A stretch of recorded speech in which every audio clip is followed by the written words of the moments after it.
예, 귀한 찬양 감사를 드립니다. 요한복음에서는 7가지의 말씀과 7가지의 기적을 대표적으로 특징적으로 가지고 있습니다. 7가지의 기적에서 말씀하시고자 하는 핵심은 예수님께서 하나님이시며 곧 그리스도이시다라고 하는 것을 나타내 보여주고 있습니다. 그리고 7가지의 말씀이라고 하는 것은 에고 에이미라고 한 번쯤 들어보셨을 수도 있겠는데요. 에고 에이미라고 하는 것으로 통용되어지는 나는 무엇이다 라고 하는 말씀으로 이루어져 있습니다. 한번 살펴보면 이렇습니다. 나는 생명의 떡이다. 나는 세상의 빛이다. 나는 양의 문이다. 나는 선한 목자다.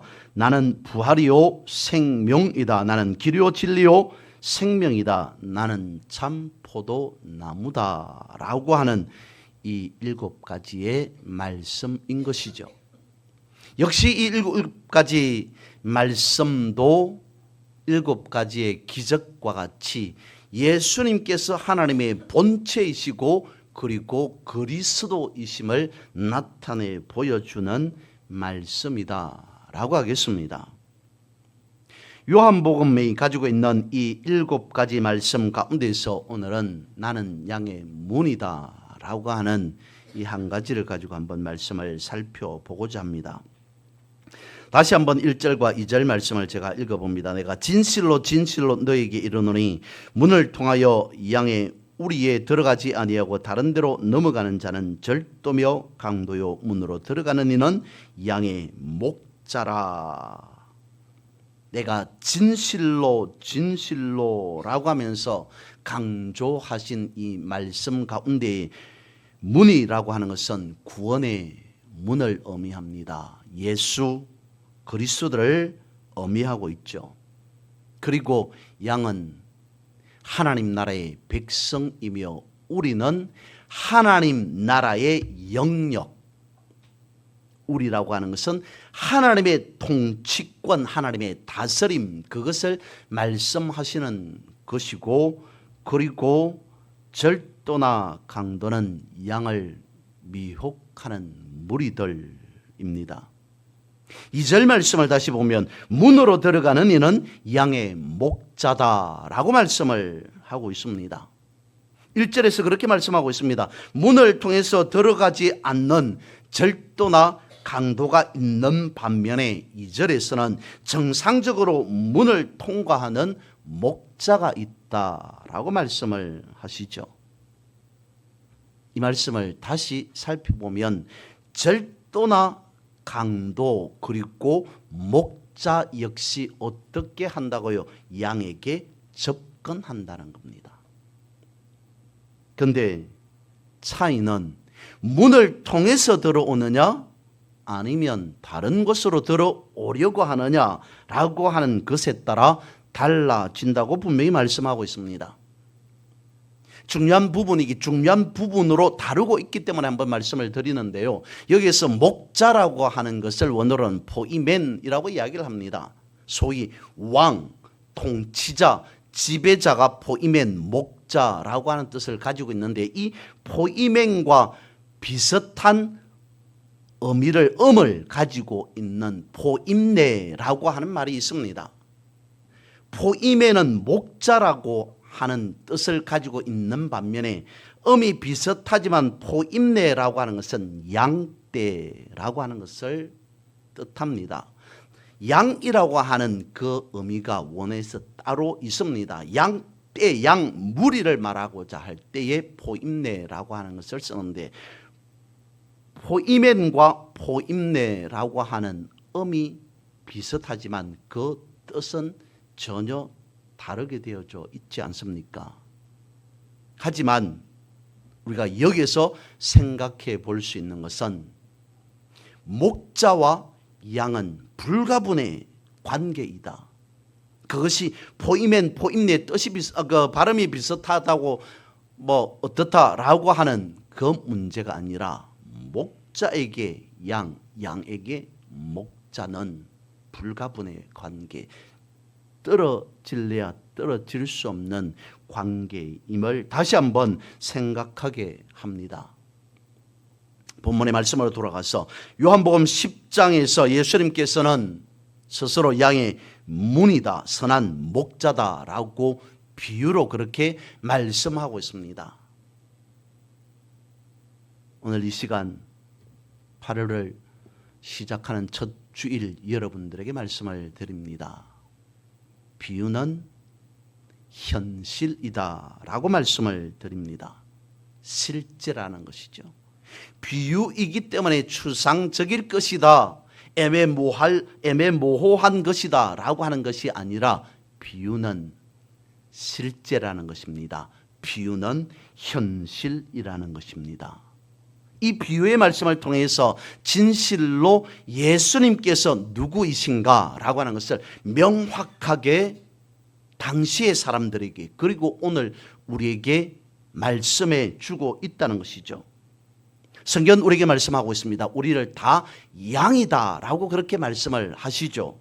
우리가 잘 아는 이사야 53장 6절 말씀입니다. 우리는 다 양 같아서 그릇 행하여 각기 제 길로 갔거늘 이라고 그렇게 되어져 있습니다. 우리는 다 양 같아서, 여기에서 말씀하고자 하는 양이라고 하는 것은 순수한 의미로서의 그런 양이 아닌 또 다른 의미로서의 양을 말하겠죠. 우리는 다 양 같아서 그 다음에 어떻게 했다는 것입니까? 그릇 행하더라 라고 말합니다. 올바른 길이 아닌 잘못된 길로, 올바른 삶이 아닌 잘못된 삶을 우리는 다 양 같아서 그릇 행하여 어떻게 한다고요? 어떻게 하였다고요? 각기 제 길로 갔거늘. 양 같아서 그릇 행하여서 각기 제 길로 갔더라. 각기 제 길로 갔다는 것은 자기 마음대로 살았다는 것입니다. 내 생각대로, 내 주장대로, 내 마음대로, 내 계획대로 내가 하고 싶은 대로 하면서 살았다는 것입니다. 그러면 그것이 무엇을 어떻게 할 줄 몰라서 각기 제 길로 마음대로 살았다는 것입니까? 그렇지 않더라는 거죠. 우리는 다 양 같아서 그릇 행하여 각기 제 길로 갔더라 라고 하는 그 말은 내가 세상에서 제일 잘난 줄 알고 다 양 같아서 그릇 행하여 라고 하는 그 말 안에는 양의 관점에서 목자는 별 볼 일 없다는 것입니다. 목자 없이도 양인 나로서 충분히 행할 수 있다. 각기 제 길로 갔거늘. 세상에서 제일 잘난 줄 알고 살아가더라 라는 것을 말씀을 하고 있습니다. 그런데 목자 없이 살아가는 그 양이 제대로 살아갈 수 있겠습니까? 하나님 없이 살아갈 수 있는 우리 제대로 살아갈 수 없다는 것입니다. 하나님 없이 살아간다는 것, 그것은 각기 제 길로 간다는 것입니다. 그러면 그릇 행하였더라, 각기 제 길로 갔더라 라고 하는 그 삶 속에서 내가 제일 잘난 줄 알고 내가 제일 똑똑한 줄 알고 살아가지만 과연 안전한가 라고 하는 것을 묻지 않을 수 없습니다. 오늘 본문은 말씀하고 있습니다. 우리가 살아가고 있는 이 인생길에는 많은 위험 요소가 따른다라고 말씀을 하고 있습니다. 1절과 8절과 10절에 이르기까지 계속해서 등장하는 위험 요소가 절도요, 강도요, 도둑이라고 말씀을 하고 있습니다. 절도요, 강도요, 도둑이 하는 일은 죽이고 멸망시키려는 것이다 라고 분명히 말씀해 주고 있습니다. 그러니까 우리가 살아가는 인생길에 수없이 많은 무수한 장애 요소들이 있을 수밖에 없다는 것입니다. 그렇지 않습니까? 우리가 노력하고 또 노력합니다. 잘 살려고 남보다 훨씬 더 잘 살려고 애쓰고 또 애씁니다. 하지만 노력했다고 해서, 잘 살려고 애쓴다고 해서 다 그렇게 되어지지 않습니다. 여기저기 힘들고 어려운 문제들이 발생하게 되어집니다. 성경대로 한다면 사방으로 우겨쌈을 당하게 되어집니다. 그것이 목자 없는 양의 인생이라고 말씀을 하고 있습니다. 과연 주님 없이 잘 살 수 있는가라고 하는 것을 성경은 말씀해 주고 있습니다. 우리는 이 찬양을 즐겨 드립니다. 은혜 아니면 살아갈 수가 없네. 그렇지 않습니까? 우리는 주님 없이 살아갈 수가 없습니다. 오늘 본문의 말씀 9절 말씀합니다. 내가 문이니 누구든지 나로 말미암아 들어가면 구원을 받고 또는 들어가며 나오며 꼴을 얻을 것이다. 주님은 계속 우리를 보고 말씀합니다. 문을 찾아라, 문을 두드리라 라고 말씀을 하고 있습니다. 문을 찾는다는 것은 구원을 의미한다는 것이죠. 사탄 마귀는 우는 사자와 같이 삼킬 자를 찾지만 주님께서는 우리에게 계속 은혜 주시기를 원합니다. 왜냐하면 주님은 우리가 은혜 아니면 안 된다는 것을 분명히 알고 계시기 때문이죠.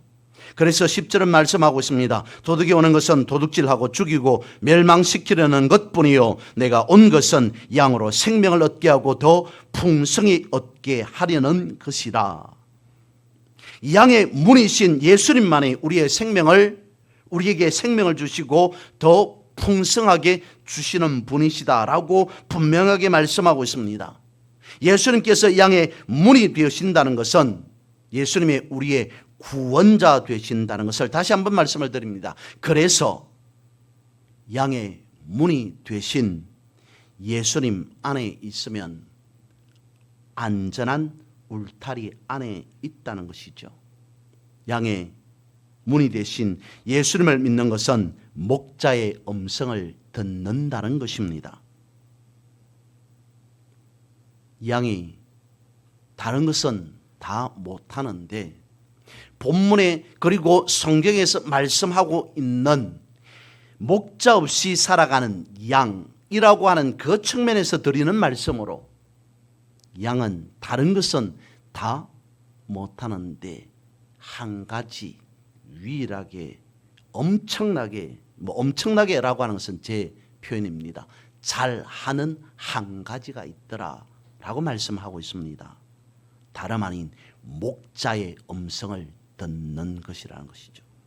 3절에서 5절 말씀을 읽어봅니다. 문지기는 그를 위하여 문을 열고 양은 그의 음성을 듣나니 그가 자기 양의 이름을 불러 인도하여 내느니라. 자기 양을 다 내어놓은 후에 앞서가면 양들이 그의 음성을 아는 고로 따라오되 타인의 음성은 알지 못하는 고로 타인을 따르지 아니하고 도리어 도망하느니라 라고 말씀하고 있습니다. 3절에서 5절 말씀에 보면 양은 그의 음성을 듣는다 분명히 말씀하고 있습니다. 그리고 또 이어서 양들이 그의 음성을 아는 고로 양이 목자의 음성을 들으며 그리고 목자의 음성인지 아닌지를 분간할 수 있게 된 그의 음성을 아는 고로 타인의 음성은 알지 못하는 고로라고 말씀하고 있습니다. 양이라고 하는 것은 분명히 목자의 음성을 구분할 수 있다는 것입니다. 그래서 양의 입장에서 자신의 목자의 음성에만 반응하고 성경은 무엇이라 말씀하고 있습니까? 목자의 음성이 아니면 따르지 않고 도리어 도망하느니라. 목자가 아닌데 양들을 끌고 가려는 자를 성경 말씀합니다. 절도요 강도라고 말씀하고 있습니다. 그래서 예수님 외에는 다 강도요 절도라고 말씀하고 있다는 것이죠. 왜 그렇습니까? 문은 하나밖에 없다는 것을 강조하기 위함입니다. 예수님이 양이 출입하는 유일한 문이시라는 것이죠. 그런데 양의 문인 목자가 아니라 문 밖에서 자꾸만 양을 유혹하는 자들이 있습니다. 마태복음 23장 13절에서 15절 말씀입니다. 화 있을진저 외식하는 서기관들과 바리새인들이여, 너희는 천국 문을 사람들 앞에서 닫고 너희도 들어가지 않고 들어가려 하는 자도 들어가지 못하게 하는도다. 화 있을진저 외식하는 서기관들과 바리새인들이여, 너희는 교인 한 사람을 얻기 위하여 바다와 육지를 두루다니다가 생기면 너희보다 배나 더 지옥 자식이 되게 하는도다. 화 있을진저 외식하는 서기관들과 바리새인들이여, 이는 분명히 대상을 지적하고 있다는 것입니다. 그 대상이 꼭 서기관, 바리새인이라고 하는 그것을 지적한다는 것이 아니라 분명한 대상이 있다는 것을 이와 같이 말씀하고 있다는 것입니다. 그러면서 하는 말이, 너희는 천국문을 사람들 앞에서 닫고 너희도 들어가지 않고 들어가려고 하는 사람들조차 들어가지 못하게 하는 자들이다. 분명히 천국 문이라고 말씀을 하고 있습니다. 그런데 그 문으로 들어가지 못하게 하는 대상자들이 분명히 있다는 것입니다. 그것을 오늘 본문의 말씀은 절도요, 강도요, 그리고 도둑이라고 말씀하고 있습니다. 그러면 마태복음과 오늘 본문의 말씀과 연결해 보면 천국문을 들어가지 못하게 하고, 그리고 문이 아닌 곳으로 들어오려고 하는 절도요, 강도는 무엇하기 위해서라는 것입니까? 우리를 믿음의 삶으로 살아가지 못하도록 회방하기 위해서라는 것이죠. 진짜가 아닌 가짜라는 것입니다. 지난번에 한번 말씀을 드렸습니다. 위조 지폐를 구분하는 가장 빠른 방법을 말씀을 드리면서, 위조 지폐가 어떤 것인가를 계속 보고 연구 조사하는 것이 아니라 진짜 지폐를 계속 바라보고 연구하는 것이 위조 지폐를 구분하는 최고의 방법이다라고 말씀을 드렸습니다. 오늘 성경은 그것을 말씀하고 있습니다. 양이 제대로 볼 수 없고 판단할 수 없고 결정할 수 없고, 그래서 그릇 행하고 각기 제 길로 갈지언정 어떻게 한다고요? 나의 목자의 음성인지 아닌지는 분별할 수 있다. 하나님께서 우리에게 주신 목자의 음성 분명히 있다는 것입니다. 무엇이겠습니까? 성경이죠. 그래서 우리는 목자의 음성인 하나님의 말씀을 제대로 알아야 합니다. 성경에 힘을 쏟아야 합니다. 무엇보다도 성경을 알려고 해야 됩니다. 계속 읽어야 합니다. 계속 배워야 합니다. 왜냐하면 성경이 진짜이기 때문이고 목자의 음성이기 때문인 것이죠.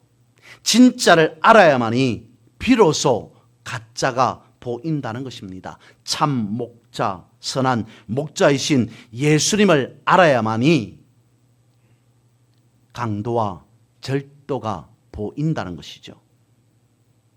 선한 목자의 음성을 알아야 강도와 절도의 음성을 알고 따르지 않는다라고 성경은 분명히 말씀하고 있습니다. 여러분, 다시 새로운 한 달 8월이 시작되었습니다. 저를 비롯해서 여러분 모두에게 물어봅니다. 여러분의 삶 속에서 예수님의 이야기가 있습니까? 라고 하는 질문을 이 8월 첫 주에 던져봅니다. 내 삶 속에서 살아계시는 예수님에 대한 이야기가 있느냐? 만약이 아니고 예를 들어서 아브라함에게 물어봅니다. 아브라함을 바라보면서 아브라함의 인생 가운데 일생 가운데에서 하나님에 대해서 하실 말씀이 있습니까? 라고 묻는다면 아브라함은 무엇이라고 말할까요? 제가 하나님에 대해서 잘 알지 못합니다.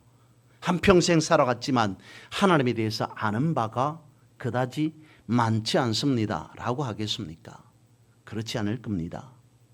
구구절절히 성경에 기록되어져 있던 그렇지 않던지 간에 아브라함 자신이 삶 속에서 인생 가운데서 경험한 하나님, 나는 이랬음에도 하나님은 이렇게 하셨다, 하나님은 저랬음에도 나는 이렇게 하였다라고 하는 자신의 인생에서 경험된 하나님에 대해서 엄청나게 장황하게 길게 오래 말할 겁니다. 다윗에게도 물어봅니다. 다윗의 인생 가운데에서 하나님에 대해서 하실 말이 있습니까? 다윗이 뭐라고 말할까요? 역시 마찬가지일 겁니다. 예수님의 제자들에게 묻습니다. 여러분의 인생 가운데에서 예수님을 만난 이후로 예수님에 대해서, 예수님을 보고 경험한 것에 대해서 할 말이 있습니까? 사도 바울에게 묻습니다. 뭐라고 말하겠습니까? 누군가가 나에게 묻습니다. 예수님에 대해서 할 말이 있으면 한번 해 보십시오. 우리는 예수님을 어떻게 말할 수 있겠습니까? 내가 만난 예수님, 내가 경험한 예수님, 어떻게 말할 수 있겠습니까? 초등학생이 있습니다. 초등학생에게 학교 생활에 대해서 말하라라고 하면 잘 못할 겁니다. 왜냐하면 나이도 어립니다.